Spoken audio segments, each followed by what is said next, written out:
So I will tell you this. I think the coolest thing about this team is we had a long debate about who we could bring in here because we could only have 2 people, right? And we settled Dylan was the leading scorer. We thought Nick's defense was really good, but you could easily have Justin Hemphill. You could have Zach Filipkowski. You could have Joey Atkins. Justin Glover hit big plays. Whenever it seemed like they were coming back at us, Glover seemed to be in the middle of it. We had so many guys who helped us win, and that's kind of been the theme of this team all year. They're a very special group. Very special. I'm very proud. I'm very lucky to be their coach. Very lucky. And I think, I thought we guarded great. And then I looked down and Jefferson shot 51%. And I just think, I look at them and they are exceptionally well coached. They're an exceptional team. They have great players. And we could not, Kim Kang inside, we had really no answers for other than hoping he got tired. and that was about it. But these guys all, everybody contributed to winning, and that's been our thing all year. And we have 25 wins now, and it's just it's a special group. So as I said, I'm lucky and I'm blessed to be able to be their coach. First of all, Nick, you were the star of the game, in my opinion. You put a blanket on Eric Timko. He had a season low 7 points, really 4 before that late 3. Yeah, but you had him literally 4 points in the whole game, totally out of rhythm when he even got it. What was your mindset? I know you weren't even thinking about offense today. What was your mindset going into it, and how did you execute that plan so well? Well, he's a phenomenal player. He's an All-American for a reason, and he's been really consistent through the years. He averaged 20 a game, I think, for 3 straight years. I just tried to make it difficult on him, just try and make him earn everything that he got. I stuck to him as best as I could and just followed him around, which was tough and tiring because he cuts nonstop, he moves nonstop, he's running off of screens, flare screens, down screens, a lot of things. But it wasn't just me that was guarding him because a lot of times, other guys on our team were helping and jumping to the ball and making it really difficult on him. There were times where we had to switch, and I had to switch out and guard a bigger guy, and Joey Atkins turned him over one time, I remember. So it was a team thing, but from my aspect, it was just really locking in. As soon as we found out we were playing Jefferson, I just locked in on I was probably going to guard him, watched a lot of film, and just being prepared for the moment, making it as tough as I can on a great player like that. Dylan, you've really stepped up as a shooter and a scorer over the last few weeks. Has that been something that you're cognizant of, or just is it coming to you naturally, or are you taking on a more of a leadership role for this team? I mean, I feel like it's a bit of everything, just more so naturally, just playing together as a team. Like we pride ourselves every day on just playing together, playing as a team, and my teammates find me. I mean, just so happen to make the shots, and I mean, we work on the shots every day, so it just comes naturally. Like just playing as a team, playing together. Like those are the most fun wins when we play together as a team, and yeah. Can I respond to that? Yeah. I will tell you this. Nobody works harder than this guy. Nobody. We have some extremely hard workers. This guy's in the gym. He's a self-made guy. How many points you scored, Ashland, in your career? Yeah. Maybe 20-something, right? He had more than that tonight, probably, right? But he came in from a place where he hadn't scored a lot, and he has worked on his game and found a way. And, I felt bad last year because when we started, he was hurt. He had a high ankle sprain, and we didn't know what to expect as coaches. He didn't know what to expect, and he was kind of behind the 8 ball. And then as the year went on, he ended up being our leading scorer. And we're like, all right, he's going to be good. And this year, I thought he was playing really well, and he broke his hand against Post in early January, and he missed a month.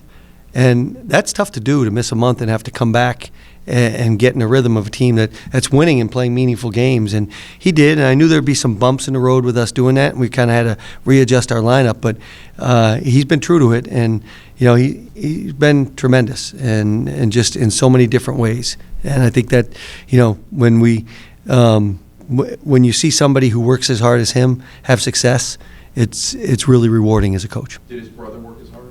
I think they both work extremely hard.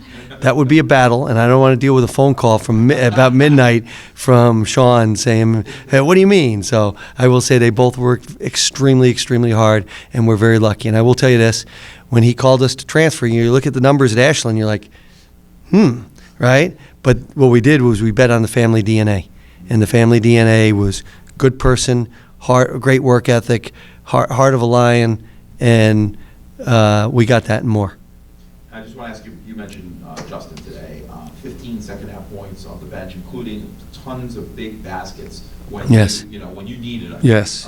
And again, Philip Kuski was awesome today too. Yep. If you could just tell us what Hemphill has meant to you coming off the bench and being just a bull on both ends of the floor. First of all, I'll share you a secret. He hates it coming off the bench, but he has accepted it, and him accepting that role has been a reason why we've been so good down the stretch here. Really from mid-February on. We made the change going into the stack game at home, so it was like February 16th, and we won that, and we've been rolling. And he's been great. And when he comes in, he can come in and play. We can sub him for anybody, and he can play a number of different positions, and he can guard a lot of different positions, and he can, when he scores, we're really, really good. And he's an exceptional passer. Sometimes he loves it behind the back a little bit too much, but he is what he has meant to this team is it's why we're winning right now, is because he is there. I wish he was up here with us so he could hear me say that, because I really believe that. And for tomorrow, Yep. switching, I know Sure. you're still enjoying Nope. this one. No, you got to Tomorrow, move on. It's going to be a crazy atmosphere here. You're going Yep. to be the home team on the road. St. Patrick's Day. St. Patrick's Day. Good thing I got Dylan and MacDonald here with me. That'll help, right? But no Riley. Yeah. So let me ask you, all three of you, what are your thoughts going into battle tomorrow? Because it's going to be a true road game, and Yep. you're going to be, both teams are on short rest, but you're We're in a little shorter rest right now. I think I will tell you this: it's going to be a monumental challenge. We are playing the number one team in the region. They've earned that right to host, to be here. They have the coach of the year in the region, in my opinion. I don't know if he's won it yet, but he definitely should. He has done an outstanding job in turning this program around. I have a brother who played here, so I know how good and special this place can be. And Eric has brought it back to make it great. It's going to be a true road game. We had one of those last Sunday at Stack. We know what we're up against. I'm going to hope our poise can hold through. I hope we can really, stick together. We're going to have to really be tough, but it's not going to be easy. They're extremely well coached. They have, the kid Romar from Manhattan is tremendous. They have a lot of really good players. It's a matchup nightmare for us, but we're going to have to figure out a way. We got, less than 24 hours to figure it out, and we'll have to figure it out. You obviously had a group of really enthusiastic fans that came Yes. to see you play. What did that feel like, playing away from home and having still a really enthusiastic fan section cheering you on? You for me or for them? Anyone? You guys? I mean, it was definitely amazing. Like, our fans have shown up all year long. No matter where it's at, they're there. We always have just someone, whether it's 1, 2, 3, 10. It's just always is. They're always there, and it feels good to have people who like show support.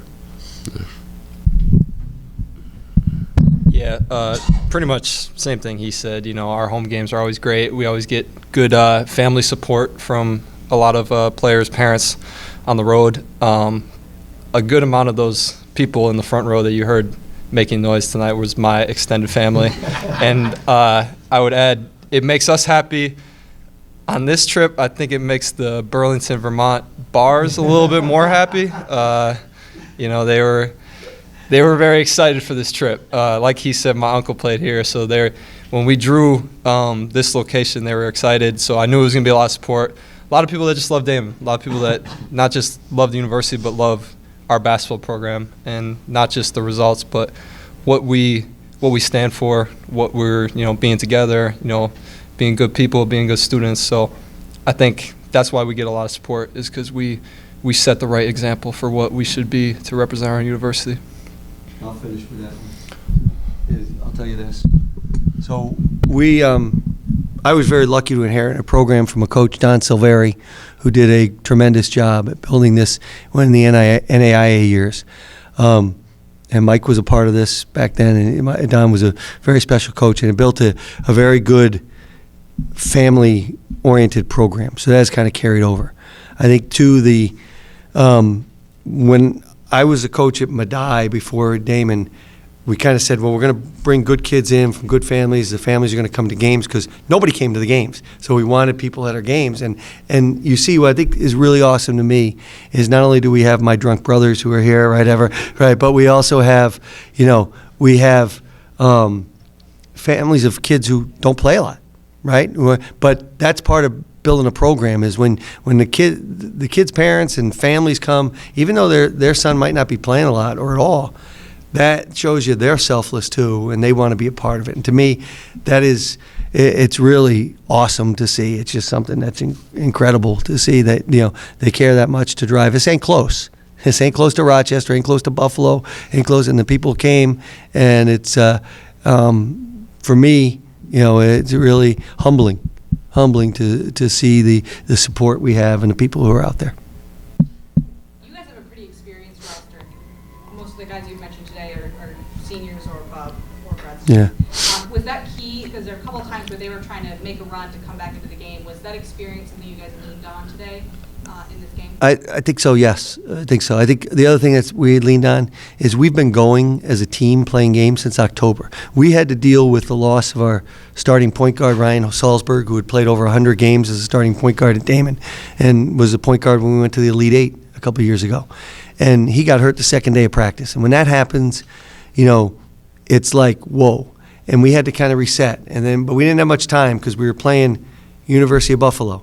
Right, it was Division I. Then we went to Syracuse. Then we went out west to Canada. And I think all that stuff has prepared us for, hey, when a team makes a run, we've been in games. We know what to do. Let's relax. We're not always perfect. We don't always play well. We have a clunker here and there.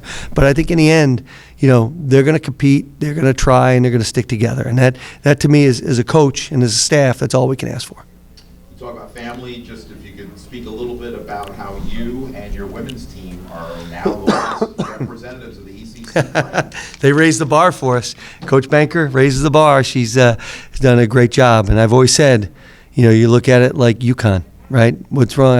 UConn has had a great men's program and a great women's program, and why not? Why can't Daemen do it, right? And they've been great. And I'm so happy. I was following on the stats because I'm too cheap to pay the money to watch that the NCAA wants to charge, which don't get me started on that. We'll be here till the tip-off tomorrow. But, I was extremely happy, and I texted her right before we went out because I was so happy for her.